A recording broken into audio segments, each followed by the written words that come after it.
คือน้องก็เฮ็ดแล้วอยู่มากินเป็นบ่น้องละเป็นอืกับข้าวกับน้ำเฮ็ดได้ทุกเมนูบ่กะบ่ปานใดแต่เฮ็ดได้อยู่เนาะโดยโอ้พ่อแม่อายุจักปีแล้วซะน้องละแม่อายุ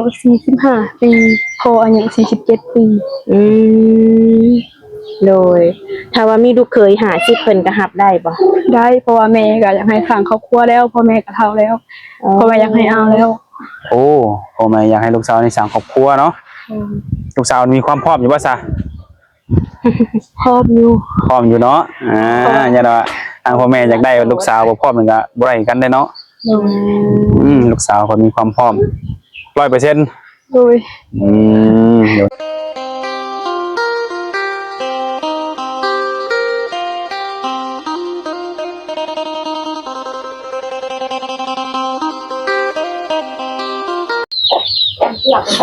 โอเคทุกคนเนาะมื้อนี้ก็ได้มาหาทางสาวโสดอีกแล้วทุกคนเนาะเป็นสาวโสดใหม่มาเจอกันมื้อนี้เป็นมื้อแรกเนาะโดยสบายดีมาเจอกันมื้อแรกมื้อนี้เนาะโดยแนะนำชื่อได้ดูน้องล่ะชื่อสุขสวรรค์โดยอายุ22ปีโดย22ปีนี่เคยสร้างครอบครัวมาแล้วบ่เคยเนาะโดยเคยมีแฟนบ่เคยมีอยู่ก็ดังๆได้บ่น้องล่ะสิเอ้ยสิบ่ได้ยินนึงเคยมีแฟนอยู่เนาะโดยเคยโอลมอยู่เนาะโดยของโสดมาโดนปานใดแน่ๆประมาณปีโอ้อยู่เป็นโสดมาเป็นปีแล้วนี่กันเนาะทุกคนโดยเป็นไดแบบยังบ่มีคนที่ถึกใจบ่หรือว่าไดแม่นแบบลมกันไปซื่อแล้วมื้อนี้นี่มาเปิดใจนี่จังได๋พร้อมสละโสดเลยบ่โดย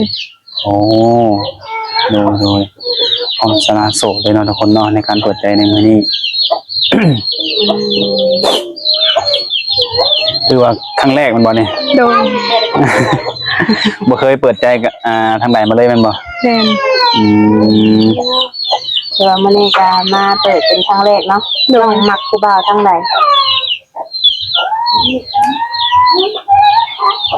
ทางไหนก็ได้บ่คือในเฮานี่คือบ่มีสิทธิ์เลือกเนาะว่าจะเป็นหนุ่มไทยหนุ่มลาวหรือหนุ่มต่างประเทศเนาะโดยเป็นอยู่ที่ว่าจะเป็นหนุ่มไทยหรือหนุ่มลาวเนาะที่เขามาลงมาจีบเฮาเท่านั้นเนาะโดยคือน้องเนี่ยอยู่22ปีแม่นบ่โดยถ้าว่าอยากสละโสดหรือว่าอยากได้สามีสิอายุหลายปานใดเอาประมาณ40หรือ50ก็ได้ขอแต่ว่าเลี้ยงเขาได้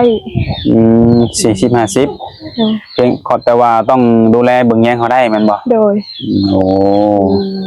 40 50นี่เป็นผู้ห่างผู้หมายนี่ก็รับได้บ่รับได้เพิ่นมีลูกติดก็ได้แม่นบ่โดยโอ้น้องบ่ตีเพิ่นเนาะโดยโดยมีสเปคตัวที่มักบ่มีเห็นดอกบ่แบกก็ได้แม่นดอกแม่นแบบได้โอได้ร่วมกันเนาะโดยมีความรู้สึกว่ามักก็ถือว่ามักแล้วเนาะโดย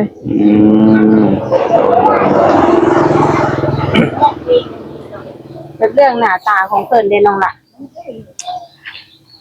เรื่องหน้าตาบ่เกี่ยวขอแต่ว่านิสัยดีแบบเลี้ยงเขาได้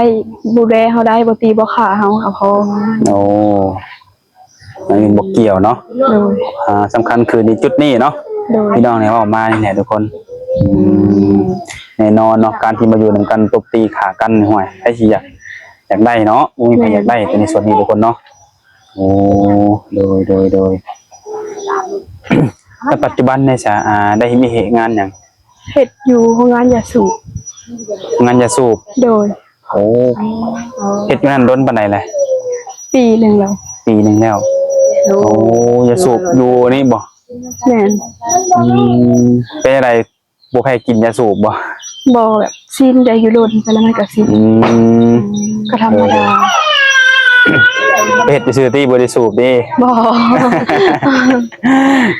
เซลแล้วคนยอมเนาะเป็นจังได๋เงินเดือนโอเคอยู่บ่เงินเดือนก็ 3 ล้าน3 ล้าน เดือน3 จ่าย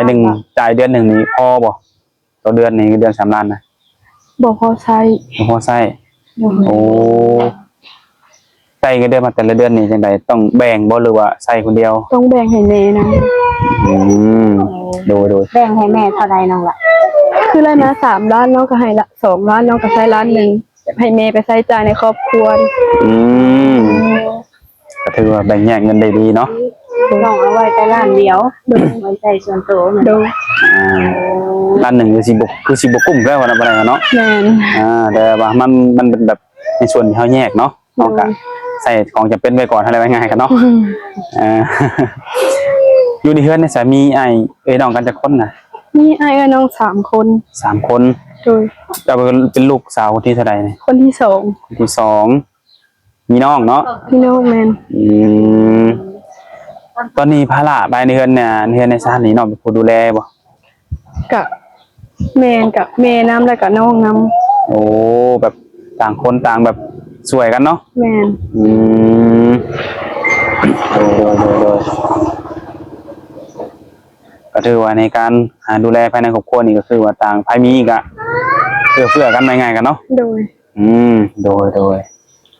ในสิเข้ามาเรื่องหัวใจของน้องบัดนี้เนาะที่ว่าพร้อมจะโสดที่ว่าพร้อมมีสามีเนาะถ้าเกิดว่ามีคนที่ถูกใจถึงขั้นว่ามาหมั่นมาหมายมาขอกันนี่แล้วเพิ่นอยากได้น้องไปอยู่บ้านเพิ่นนำนี่ไปได้บ่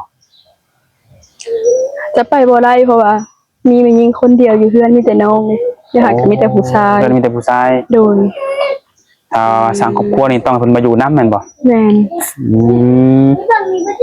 แต่ถ้ามันมีกรณีไปด้วยสารแบบว่าฝ่ายซ้ายเนาะเพิ่นบ่สะดวกมาอยู่แบบอยู่นี่เป็นถาวรนี่นะเพิ่นสิแบบว่าเที่ยวไปเที่ยวมานี่สิได้บ่น้องสิสะดวกบ่หั่นนะ ได้ อยู่เนาะ โดย โอ้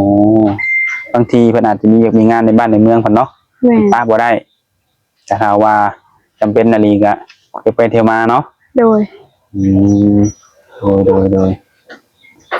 ได้แต่ละปีก็ได้เฮ็ดให้เห็นนาอยู่บ่ เฮ็ดทุกปี ทุกปีเป็นในเขานำจำปากลุ่มบ่ กะกุ้มอยู่ กลุ่มอยู่เนาะ โดย โอ้ โอ้ยคือทางน้องก็ยังบ่เคยไปไทยเนาะ เคยไป โอ้เคยไปมาแล้ว งาน ไปเที่ยวบ่รู้ไปเฮ็ดงาน ไปเฮ็ดเวียก โอ้ ไปอยู่พุ่นจักเดือนจักปีน้องล่ะ ไปหาเดือนบัดน้องเบิดน้องก็มา โอ้ น้องก็มาเฮ็ดงานอยู่บ้านปีหนึง เป็นอะไรความแตกต่างเงินเดือนระหว่างอยู่ไทยกับลาวเฮา ก็เกือบเท่าๆกันนั่นแหละ พอๆกันบ่ อยู่ไทยมันก็ใช้จ่ายหลายค่าห้องค่าน้ำค่าไฟหลายอย่าง ความแตกต่างมาอยู่ในจุดนี้เนาะ แม่น เงินเดือนอาจจะสูงกว่าแต่ว่าบัดได้เสียค่าห้องแมันบ่ เขาเสียหลายกว่าเขาได้เสียหลายกว่าเขาได้หลายทางเขาได้เสียหลายกว่า อยู่บ้านเพิ่นบ่ได้เสียหยังแม่นบ่ อืม คันสิเสียแต่ของส่วนตัวเนาะหรือว่าอยากกินแนวแซ่บๆเนาะไม่ได้ซื้อแม่นบ่ แม่น เรื่องข้าวเรื่องน้ำนี่บ่ได้ซื้อเนาะ โดย แต่ไปอยู่พุ่นนี่ต้องได้ซื้อเบิดเนาะ แม่น โอ้ตัดสินใจลองเฮ็ดงานอยู่ลาวดีกว่าเนาะคิดรายเฉลี่ยแล้วก็สิบ่พอกันเนาะ แม่น อืมโดย ก็ถือว่ากลุ่มตนเองแล้วตอนนี้แมันบ่ โดย คือสิถึกใจหนุ่มๆหลายอยู่ดอกทุกคนเนาะ คิดไว้จะบ่ถ้าว่าได้อยากได้สามีหรือว่าอยากมีแฟนนี่มักคนแบบเฮ็ดเวียกเฮ็ดงานหยังนะ เรื่องเฮ็ดงาน มีบ่แบบที่แบบมักต้องการนะคือตัวอย่างบางคนมักว่าตำรวจจังซี่นะบางคนก็มักว่าทหาร ว้าวนักธุรกิจ มักว่าราชการอหย่างไงนะแล้วน้องมีบ่หรือว่าแนวใดก็ได้ เรื่องอะไรก็ได้ แนวใดก็ได้เนาะ โดย ขึ้นอยู่กับเนื้อคู่เฮาง่ายๆกันเนาะ แม่น เนื้อคู่เฮาซึ่งจะเป็นคนแบบใดอยู่ประเทศใดคิดวิเหตุงานหยังอยู่ลาสำใดก็มันก็เป็นเนื้อคู่เฮาก็ต้องเป็นงานแหละเนาะง่ายๆกันเนาะโอ้โดยทุกคน และข้อมูลทางติดต่อได้สามียังไงให้หนุ่มๆเฮานี่แปลว่าเพิ่นอยากจะลงกับน้องเขานะเพิ่นสิติดต่อทางใด ทางไลน์ ทางไลน์ ติดต่อได้ทางไลน์เหรอ โดยทางไลน์ มีไลน์มีเฟซมีแอปบ่ มี ทุกคนเนาะใครสะดวกทางใดก็คุยกันทางนั้นเนาะไปเฮ็ดงานนี่เข้าชั่วโมงละงานชั่วโมงนี่ เฮ็ดเวียก 7:30 เลิก 11:30 เข้าบ่ายโมงเลิก5 โมงแรง โอ้ก็ถือว่ามีเวลาลมผู้บ่าวอยู่เนาะ โดย อืมโดย โดยคือน้องก็เฮ็ดแล้วอยู่มากินเป็นบ่น้องล่ะ เป็น อืมกับข้าวกับน้ำเฮ็ดได้ทุกเมนูบ่ กะบ่ปานใด แต่เฮ็ดได้อยู่เนาะ โดย เฮ็ดตามความสามารถเท่านั้นเนาะ โดย แบบกวาดบ้านถูบ้านแบบนี้น้องก็มักเฮ็ดอยู่บ่ เฮ็ด เฮ็ดอยู่เนาะ โดยเพราะว่าอยู่เพื่อนก็มีแต่น้องเด้ผู้หญิงคนเดียวแต่น้องเฮ็ด ผู้ชายนี่คือเพิ่นชื่อเบิดซอยดอกเบิ่งนี่เนาะ น้องก็อยู่ไทยอ้ายก็อยู่ไทยเด้ โอ้ เป็น เพิ่น น้อง เพิ่ คน น เดี ไท ยวย เบิด ผู้หญิงแม่น อืม โดยโอ้พ่อแม่อายุจักปีแล้วซะน้องล่ะ แม่อายุ45 ปีพ่ออายุ47 ปี อืมโดยถ้าว่ามีลูกเคย50เพิ่นก็รับได้บ่ ได้เพราะว่าแม่ก็อยากให้สร้างครอบครัวแล้วพ่อแม่ก็เฒ่าแล้วพ่อแม่อยากให้เอาแล้ว โอ้พ่อแม่อยากให้ลูกสาวนี่สร้างครอบครัวเนาะลูกสาวมีความพร้อมอยู่บ่ซะ พร้อมอยู่ พร้อมอยู่เนาะอย่าว่าทางพ่อแม่อยากได้ลูกสาวบ่พร้อมมันก็บ่ได้กันได้เนาะ โดย ลูกสาวคนมีความพร้อม 100% โดย เดี๋ยวถ้าเกิดมีความพร้อมแล้วมีคนเข้ามาจี้ได้คบหากันนี่สิเบิ่งใจกันดนบ่จังสิสละโสด โดน ประมาณเดือนบ่หรือว่าปี ประมาณ2หรือ3 เดือน 2-3 เดือน โดย โอ้ 2-3 เดือนนี่ก็บ่ได้มันก็บ่ไหวเอาดนแล้วเนาะแป๊บเดียว 2-3 เดือนนี่ประมาณนี้ก็มั่นใจเนาะถ้าคุยกันเนาะ โดย โดยแม่นแล้วการที่เฮาสิฮู้นิสัยว่าอันใดสิตรงกันหรือบ่ตรงนี่คุยกัน 2-3 เดือนนี่ก็น่าจะฮู้แหละเนาะ โดย ผู้ชายกินเหล้าเมาดื่มสุรานี่ก็ล้มได้บ่ ได้อยู่ ได้อยู่สูบยาเด้ ได้ ได้อยู่เนาะ โดย ตัวแล้วน้องบ่ได้ไปกินเนาะเพราะว่าเฮ็ดงานอยู่งานจะสูบเนาะ โดย บางคนก็จะไปกินหลักๆมัน ถ้าหากว่าคือน้องนี่อยากสละโสด แต่ว่าเพิ่นนี่อยากมาหาน้องอยู่เรือนอยู่ศาลก่อนมาเยี่ยมมายามก่อนนี่สิให้เพิ่นมาบ่ ให้มา มาได้เนาะ โดย ยินดีต้อนรับมีมือพักบ่เฮ็ดเวียก มี พักแต่วันอาทิตย์บ่ แม่น โอ้ก็ถือว่ามื้อนี้พักเวียกก็เลยได้โอกาสมาเจอกันมื้อนี้เนาะ โดย โอกาสก็เปิดใจอีกคนเนาะเพิ่นก็พร้อมสละโสด คือทางครอบครัวหรือว่าทางบ้านเพิ่นก็พร้อมที่จะให้ลูกสาวนี่สร้างครอบครัวแล้วลูกสาวนี่ก็มีความพร้อมเช่นกันเนาะทุกคนมีแต่มาลุ้นกันเนาะว่าเพิ่นนี่สิได้ลูกเคยทางใดอันนี้ก็สิได้ลูกคู่ทางใดเนาะเป็นหนุ่มไทยบ่หนุ่มลาวบ่หรือหนุ่มอยู่ต่างประเทศก็มาลุ้นกันแหละทุกคนใช่กินดาวกินเบียร์ฉีดยาก็ได้บ่น้องอ่ะ ได้ โอ้ ขอแต่ว่าบ่ตีบ่ขาก็พอ ซัมนี่แล้วน้องล่ะ ผู้หญิงหลายคนเนาะ บ่ลงไม้บ่ลงมือบ่ตบบ่ตีเฮาก็โอเคเนาะ แม่น นี่แหละผู้หญิงหลายคนก็ยันในจุดนี้แหละส่วนหลายเนาะบางทีเวลามาอาละวาดเนาะตีลูกตีเมีย เดี๋ยวตีคืนเลยนะ แต่ว่าสวนรถนะ เลยน้องมักคนสูงคนต่ำน้องล่ะ ก็บ่สูงปานใดประมาณเมตร50-60ได้ เมตร50 60ก็พอแม่นบ่ โดย น้องสูงเมตรเท่าใด เมตร50 เมตร50เนาะเอาน้ำหนักเท่าใดซะน้องล่ะ น้ำหนัก53โล 53 แม่น โอ้กำลังดีเนาะสิเพิ่มอีกอยู่บ่น้ำหนักนี่ บ่ฮู้ แล้วแต่เนาะ ไปตามธรรมชาติแหละเนาะกินหลายมันก็ขึ้นน้ำหนักกินน้อยมันก็ลงได้น้ำหนักเนาะ ผู้ชายฉันมักกูด้วยคนผอมผู้ชายนี่ อิหยังก็ไม่รู้ คุณผู้ชายนะน้องที่น้องหมักนะหมักคนแบบคนอ้วนบ่หรือว่าบักผู้ชายแบบคุณดีๆบ่ เอาประมาณจะจอยหน่อยหนึงแล้วก็สูงๆหน่อยหนึงก็ได้ คุณดีๆน้ำหนัก40-50เนาะได้ว่าซั่นเลย ได้ แต่คน น้ำหนัก40ก็บ่ว่าเนาะไทยหน้าบ่ได้น้องล่ะน้ำหนัก50ขึ้นเมื่อซะเนาะ เราเรื่องกำลังเนาะ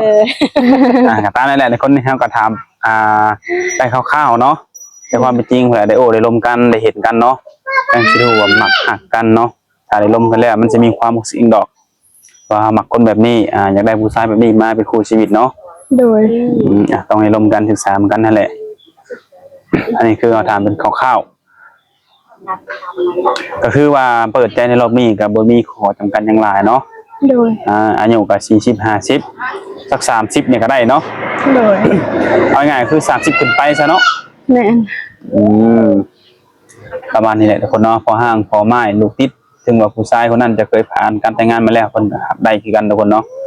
ขอแต่ว่าเข้ามาแล้วให้มีความจริงใจหักแพงแล้วก็ดูแลเนาะเวลาเกิดปัญหามาบ่ตบบ่ตีบ่ฆ่าคือข่าวออกคู่มือแล้วทุกคนเนาะ แม่น ตอนนั้นเพิ่นบ่อยากเจอแล้วทุกคนเนาะ โดย เอาก็คือสิซ้ำนี่แหละทุกคนเนาะก็เป็นการเปิดใจครั้งแรกเรื่องราวหยังต่างๆยังเพิ่มเติมก็ทักทายกับน้องเพิ่นเป็นส่วนตัวได้ทางเฮาก็สิขอสัมภาษณ์ซ้ำนี้ก่อนมื้อหน้ามื้อไหนจังค่อยว่ากันใหม่เนาะ โด โดย ย โอเคทุกคนนะโดยสบายดี สบายดี